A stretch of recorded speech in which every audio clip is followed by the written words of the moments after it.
Hi everyone, welcome back to the Friend in the Room podcast. I am your host Keziah, once again behind the mic. This is technically meant to be episode 4, but there's a reason for that. I recorded a whole episode about 9 or 10 days ago and I deleted it. I deleted all the footage, all the audio, I deleted everything. And you know why? Because it didn't feel like my best work. And when I say my best work, I mean work that I felt actually convicted to speak about. You know, sometimes you feel like you should do something, but your emotions and your ego tell you to do otherwise, and then you end up regretting it. That's kind of what happened. I recorded an episode. Reasoning behind it was good. I had good intentions, but A, I did not consult with God about it. B, I didn't meditate about it. 3, I didn't journal about it. So there was no cohesive structure to what I was saying, and it was all coming from an emotion that was triggered in me based on previous events that had happened a couple days before. And let me not, enough with the vagueness. I'm just going to put my mic down and we'll get straight into it. It actually leads into what I want to speak about today, because I'm going to be speaking about pretty much the exact same thing, but from a completely different lens, a lens that is suitable for this podcast, a lens that is something I meditated on and prayed about and made sense to me, and something that's actually going to be impactful for you guys, because I'll be honest, I was doing a lot of trauma dumping, and trauma dumping is not conducive to a safe and happy environment such as a friend in the room. Yes, friendship involves vulnerability. It involves talking about your traumas and your past and your hurt and your pain. But at the end of the day, while I do want to be a friend to you and I do want to feel like I'm giving you company in the room, 9 times out of 10, it's a one-way conversation. I'm speaking to you. You're not speaking back to me. So you can't comfort me in what I'm saying, and you can't affirm me in my emotions. I am the one doing the affirming. That is the role that I play here. So allow me to do so while trying to find a balance between being useful and being vulnerable, because I've struggled with that my entire life, and I'll get into it now. Let me put this flipping mic down though. Okay, my mic is down. I'm ready to talk. Basically, last week, the episode was supposed to be about my experiences with friendship and betrayal, abandonment, and most importantly, my episode centered living an apology-less life, because that is something that I think I have lived. I have a lot of situations and circumstances where I've had to develop closure. I've had to develop closure for myself in order to get to sleep at night without crying. Not to get all dramatic on you, but I'm sure a lot of you can relate. But the thing is, with the episode, it was less about the lesson that I learned and less about my personal growth, and it was more just me dumping on y'all and complaining, and it was just a big cloud of negative energy. And even, you know what, even before I even sat down on the mic, I did consult with God. I said, I have 2 things I want to speak about here.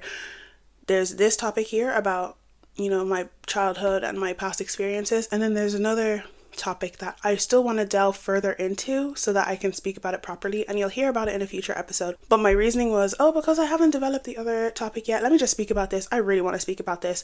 But there was a little nagging feeling in the back of my head. There was a noise in the back of my head saying that this also was not ready to be spoken about, because I'm speaking not because this was supposed to be an episode of mine, but because I was triggered by something that happened during that week, a little altercation that happened that week, and it just brought up a lot of past emotions, and it made me start stringing 2 and 2 together, and that's where the term apologyless life, quote unquote, even derived from. But that idea in itself was still new, it was still underdeveloped, and I knew that I had to wait it out. I knew that I should not have recorded.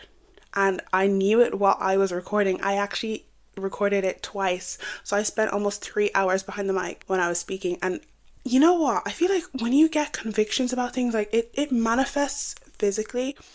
I was stuttering. I wish I kept some of the footage. Like, you could literally see me sitting there like, do I want to keep going? Do I want to keep going? I don't want to keep going, but I've already started, so I gotta keep going. You could just tell that my heart wasn't fully in it, because irrespective of my circumstances, I'm not someone who lets them define me. And I'm an extremely optimistic person. I think my excuse, quote unquote, for continuing on with the episode and thinking that I should post it is because, there's a new wave of vulnerability on the internet right now where they say that you should almost feel scared or skeptical to post your art and your craft because that's your most vulnerable, raw, and authentic work that you're putting out there. So I was like, wow, this is raw, this is authentic shit. Like, this is gonna be real beneficial. Someone's gonna listen to this and really relate. But they relate with the feeling, and they enrobe themselves with the negativity of what I'm speaking about. And then what? What are they going home with? What message are they taking home? Because I finished the episode with no real solution. It literally just felt like I was sitting in front of my therapist and talking about my childhood and then wrapping it up in a cute little bow and saying, thanks for listening, goodbye. And you're supposed to sit with all those emotions that are not yours, and they're not you as a listener's responsibility to deal with. As an amalgamation of all of the things you have also gone through, you then have to carry my load with no solution, no humor, no heartwarming ending, no relatability near the end, no conclusion, just ranting and vibes. That ain't never gonna work out. Even if I did post it against my own conviction, against my own common sense and better thinking, it would not have been productive. And that is an episode that is likened to my old content before I changed my podcast and rebranded it. So no, that got deleted. I literally woke up this morning and said, no, it's enough. Because, sorry, even me, I get so excited to record my podcast episodes that I start editing them the night of or the morning of. I'm excited to go back and listen to how my thoughts came together. Because obviously when you speak, it's a bit of a blur. I'm not going to remember what I've said right now in about 30 minutes. So I'm excited to listen back to it tomorrow, if it makes sense. But I didn't even touch that footage. I didn't watch it. I actually felt secondhand embarrassment to even look at it. And at first I thought it's because I was feeling, Scarlett, a bit embarrassed for opening up. But no, I knew deep down it's because I was embarrassed, because that is not my standard of work. And that is not the standard I want to hold for myself. And it's not the energy that I want to produce and distribute to my listeners. I can say that I have gone through a lot of things in relation to abandonment, in relation to being misunderstood, in relation to extending myself to people who don't extend themselves back, unrequited love, unreciprocated friendship, you name it. I've experienced it. I've lived it multiple times. But do you want to know what the common denominator between all of that is, that I do not disclose in my previous video that I did not post? I survived. And not only did I survive, I have thrived from it. And not only have I thrived from it, I have developed a myriad of essential tools that have made me a better person, have made me the most empathetic, purest, most understanding person. It's made me the trusted adult in every single friend group, in every single workplace that I walk into, every single stranger that spills their entire life story to me when they've never met me before in my life. It's because of the energy that I have cultivated out of my trauma. I grew a rose out of the darkness, and that is not something that many people can testify to, and it is a blessing to be able to live through that trauma and still be a better person than I was yesterday. And that is the kind of thing that needs to be spoken about more, because I think that vengeance is very common in our generation now. And it's not vengeance in the sense of getting back at that person through physical, tangible actions. It's more so vengeance in the person that you become in spite of those people. Let me explain. We'll take a basic term, revenge body, right?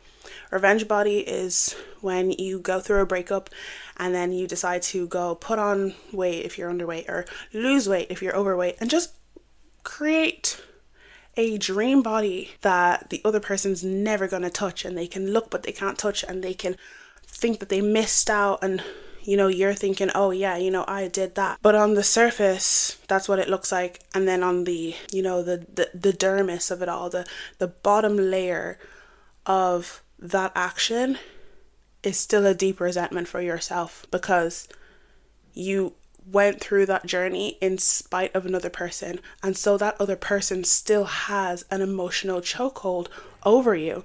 And they still have the ability to dictate how you live your life and the actions that you take in your life. And yes, two things can be true at the same time. And there's multiple truths where, you know, you might want to just get healthier. You might want to, you know, gain some independence. I mean, after my breakup, I lost weight too. It's visible in my face and in my arms. Hee hee. But this is no revenge body. I did this because my health was out of control and I needed to take reins on it. And technically I started this journey before the breakup even happened. So do with that information what you will.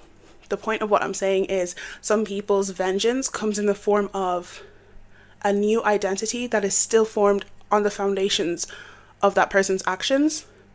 And I think that one thing that we could probably learn and adopt in our day-to-day life is to view our past experiences, the painful ones, and to view the people that inflicted such pain onto us as a chapter that can be closed so that another one can open. And I know that sounds very cliche, but like I think a lot of people still have that gray area between the ending of one season and the beginning of another. They still kind of bring elements of their old season into their new one. So the hatred and the pain and the desire to get closure that you didn't get, all of those feelings amalgamate into the foundations of your so-called best self, who is everything that your former self wasn't.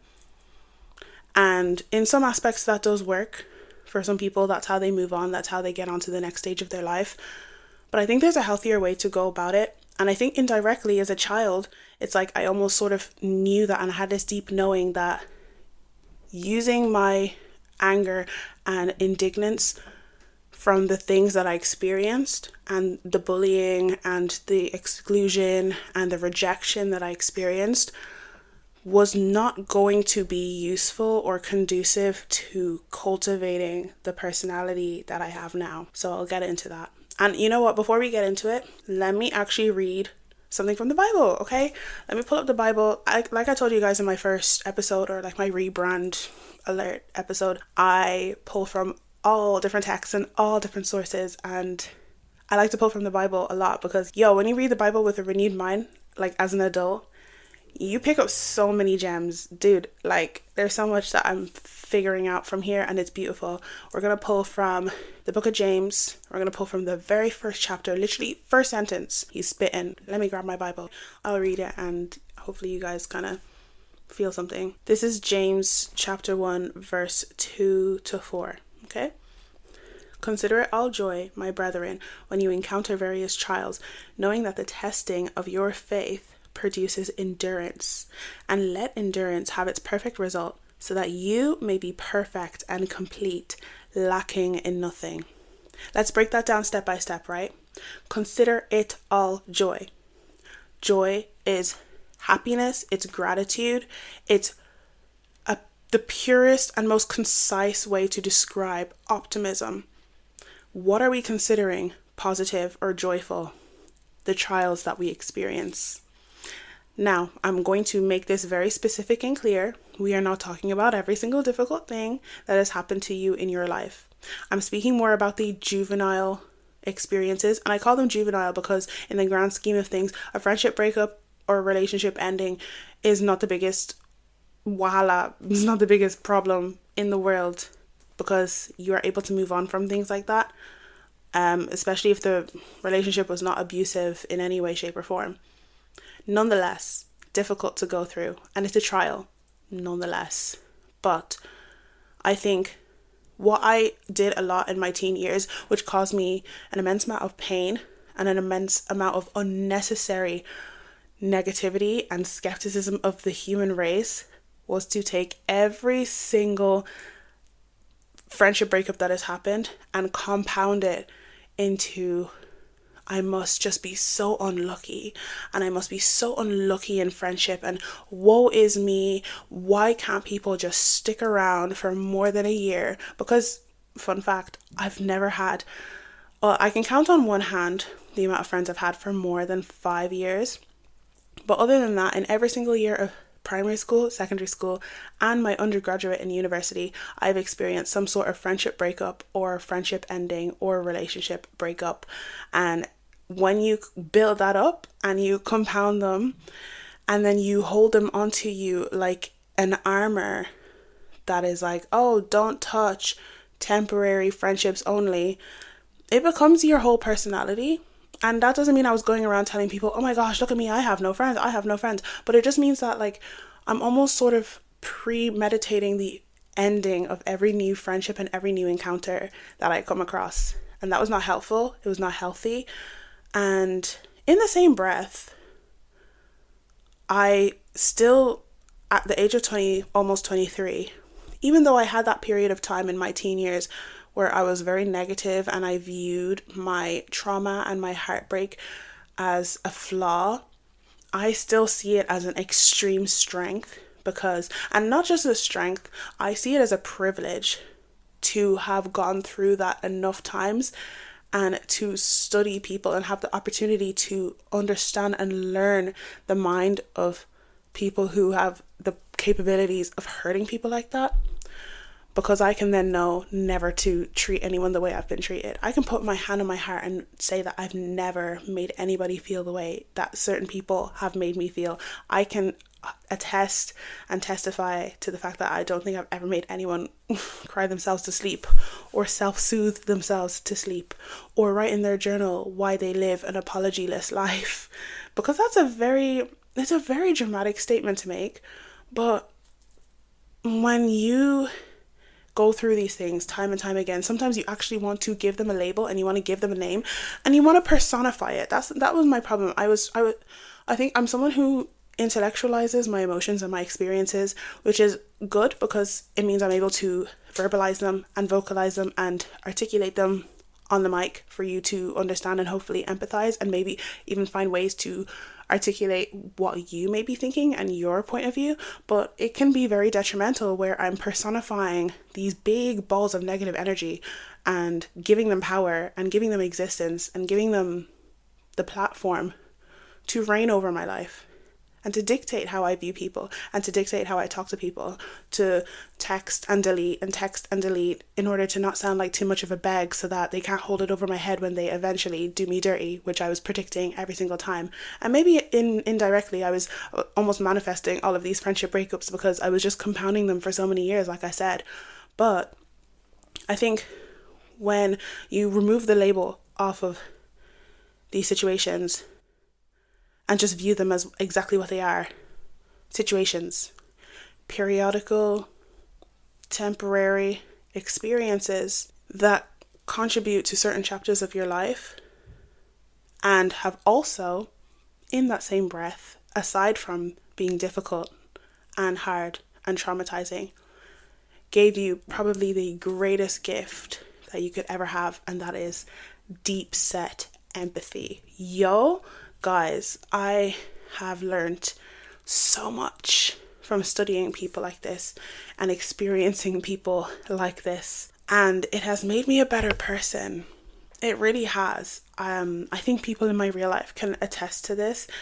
I have become the trusted adult. I think I said this at the start of the podcast. I don't remember. I don't know how this edit is gonna go. But I am the trusted adult, and not without any reason. I don't give myself this title. This happens multiple times. Some people say that, oh, it's because when you go through too much trauma, you become older in the brain, blah, blah, blah, blah. Okay, whatever. If that's the case, okay, cool. Yeah, right, okay. But that doesn't mean it's not a great tool to have. I'm very clued in for my age because I've experienced a lot of people in the short space of time that I've lived. I know when someone is looking a certain way or they're acting a certain way or they're shifting a certain way, it means they're feeling excluded, or it feels like they have something to say but they're trying to find the space in the conversation to say it. I will shush the room and be like, what are you trying to say? If I see someone chatting rubbish about someone else and I'm listening to the kind of words that they're saying and I'm realizing that it's a projection, instead of going and gossiping about it like, oh, did you hear that this person said this about that? I would usually be the one to confront the person directly and be like, why did you say it in that way? Is there a reason that you feel this type of way towards this person? And some people might say that, oh, don't be a busybody, don't be a middleman. I'm definitely not. I know when to, that's another thing. I know how to pick my battles, because unfortunately, battles pick me. No shade, no shade. Battles have picked me. But in that same breath, I feel like I'm very good at reading a room and knowing how to harmonize it. And I don't think I would have understood that or gotten to that level of understanding and that level that my character, my aura literally, no, aura's cringe, yuck, ew. Like my presence literally speaks for itself. And I feel like a lot of us seasoned individuals, people who have gone through a lot of heartbreak and heartache in their lives, are seasoned individuals. But I think a lot of us, if you're listening to this and you're a seasoned individual, you'll understand there's certain things that we clock that other people just will never clock because they've never had to. They've never had to understand. They never had to experience those things. But nonetheless, I have zero regrets. And that's why, like it says in James, consider it all joy. Even in the midst of it, guys, if you're in the midst of a friendship breakup, if you're in the midst of an actual breakup, if you're in the midst of a friendship group or workplace or a environment where you are feeling deeply excluded, misunderstood, and mistreated, please observe yourself closely and observe the growth that you are experiencing between this rock and this hard place. Because one thing about situations, they are temporary, but the everlasting effects of them are permanent. And you actually have the opportunity to play a role in curating the tools that you extract from this situation. You can be in a really hard situation and you can understand, hold on, there's noise in the background and it's pissing me off. I can't wait to live alone. But yeah, like I said, consider it all joy, because you are under construction right now. And like I said, when the situation ends and those people are, by God's grace, gone from your life and you've escaped that hellhole that you are in, what do you have to show for it? That doesn't mean you have to go and start grinding like, oh yeah, I'm going to start learning how to do this. I'm going to start reading people this way so that when I'm out of this situation, I'll know how to read them. But what it says here is the testing of your faith produces endurance. If we take it out of biblical context and we just look at this from a secular point of view, because not everyone is Christian, not everyone reads the Bible, the testing of your character produces endurance. The testing of your patience produces endurance. The testing of your empathy produces endurance. Every single instance that you experience difficulty, every single instance that you experience being misunderstood, exclusion, alienation, you are fine-tuning your mental strength and you're fine-tuning your ability to surpass the minds of the people who try to get at you intellectually, spiritually, emotionally. You're becoming a better person than these people could ever be. And you'll eventually get to a point, and this is a point that I've gotten to in my life, where you will still be able to be your authentic self. You don't have to restrict. This is the thing as well, like when you go through these situations, a lot of people then start shrinking themselves because they think that they are the problem, and they forget that external circumstances are not a part of, and they cannot dictate or fluctuate the ratio of your, they can't alter the concentration of your character. They can't alter your internal beliefs and internal system. So to think that you have to shrink yourself in order to survive future external circumstances is doing you a great disservice, because as you shrink yourself, you're also shrinking the tools that you can use to tackle such situations. As you shrink, like for me, for example, when I would go through a friendship heartache, I would reduce my ability to be vulnerable, and I would constrict and overthink and text and then delete certain parts of the text so that I sound a bit more nonchalant, so that they cannot use my kindness or my bubbliness to their advantage and, make me look like a dickhead at the end of it. But what happened?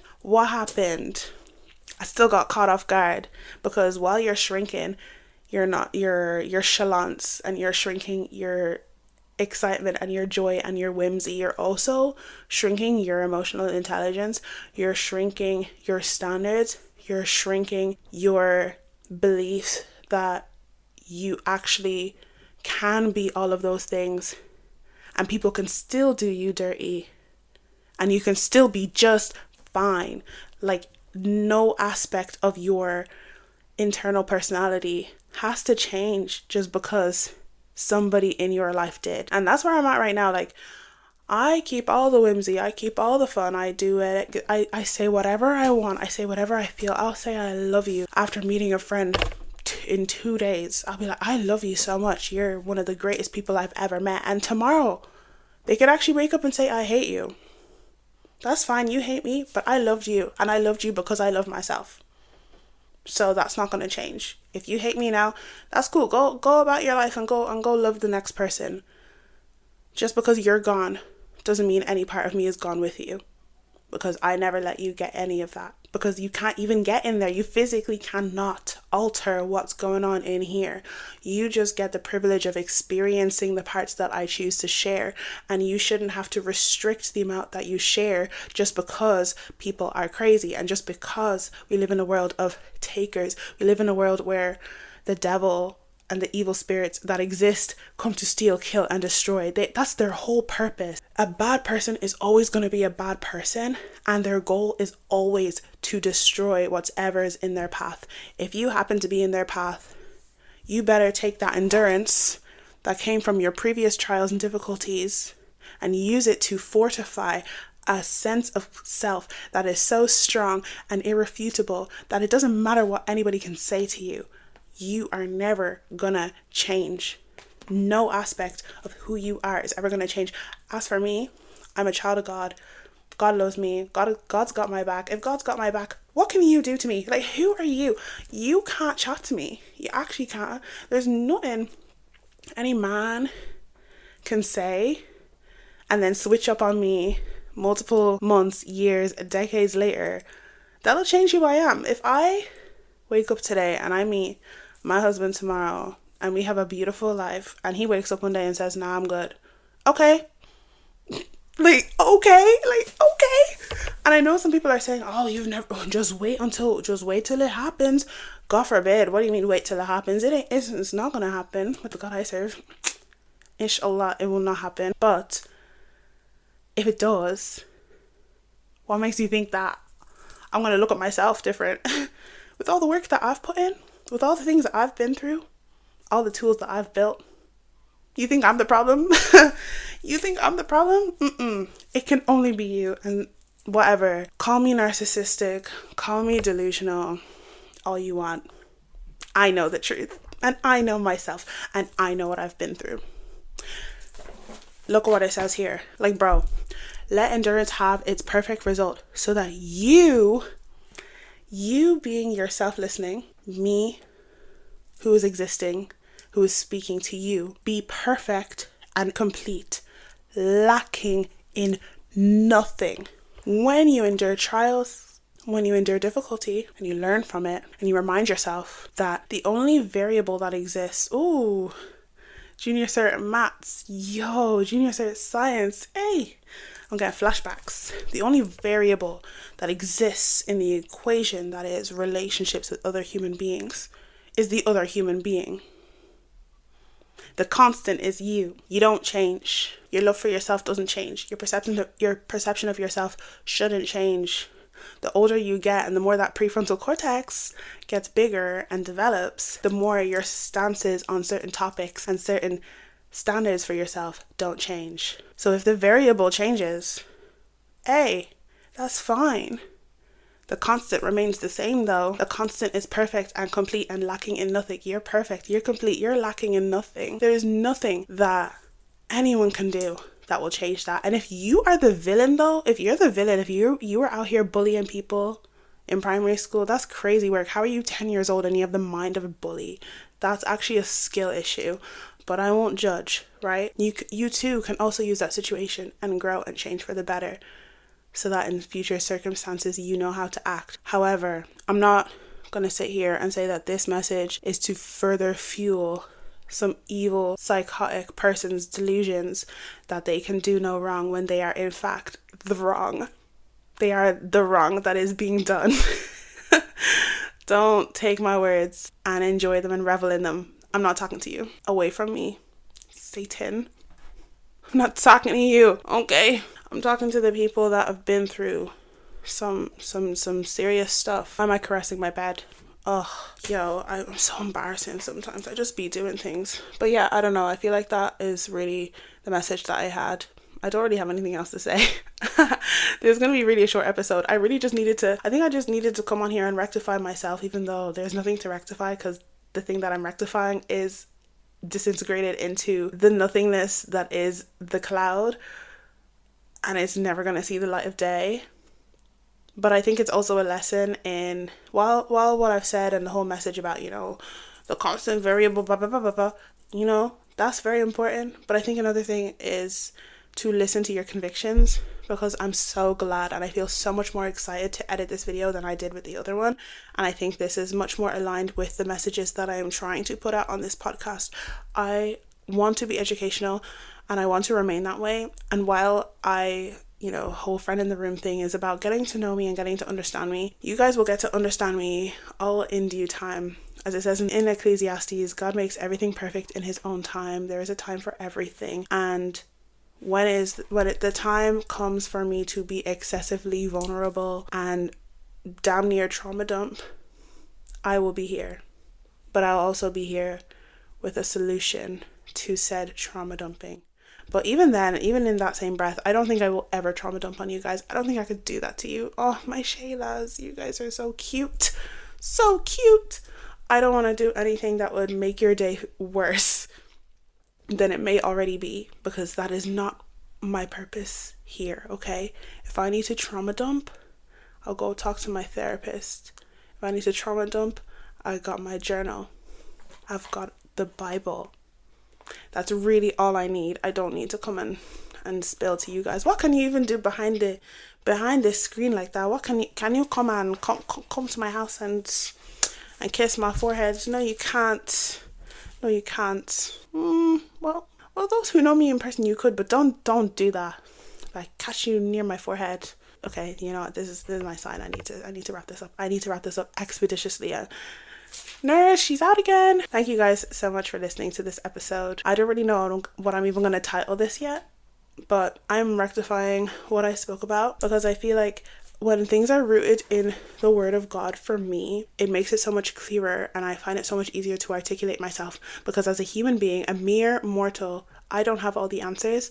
And I'm also just a girl. Like, I'm in my early 20s. I really am just figuring it all out. As they say in the coming of age movies, I really am just figuring out my 20s, y'all. I really am. I'm navigating my 20s. I'm glad you guys get to see me do it in real time.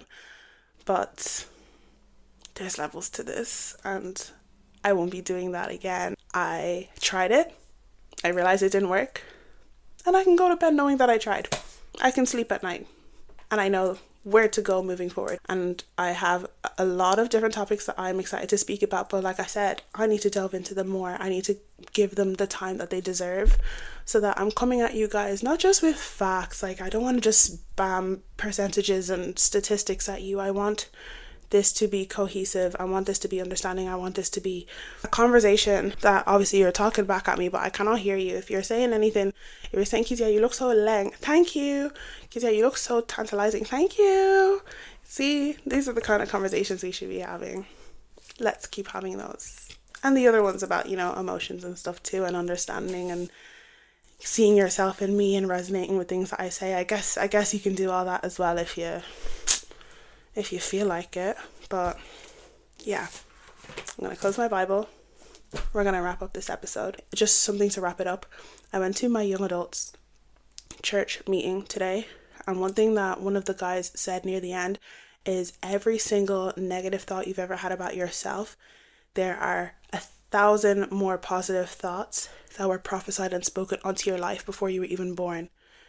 In our mindset, that would be, God, breathing life into us and, creating us before we were even conceived. But on a more secular, on earth sense, with every single negative experience that you've been through, or every single negative thing that has ever been said to you, to your face, or behind your back, there's 1,000 more positive things that have been said to you or behind your back, from people that know you, from strangers who've complimented you, from people who've looked at you in awe and never had the guts to say it to your face, the people's lives that you have influenced without even realizing, the little smiles that you give someone in the hallway, your dog that you take care of, your cat that you take care of, that goldfish that you overfeed, whether it's being translated through English or whatever language you may speak, or whether it's translated simply through emotion and energy, you are putting out so much good and you have impacted this world in so many beautiful ways. And it would be a shame for that all to be drowned out by one idiot person that decided to make your life a living hell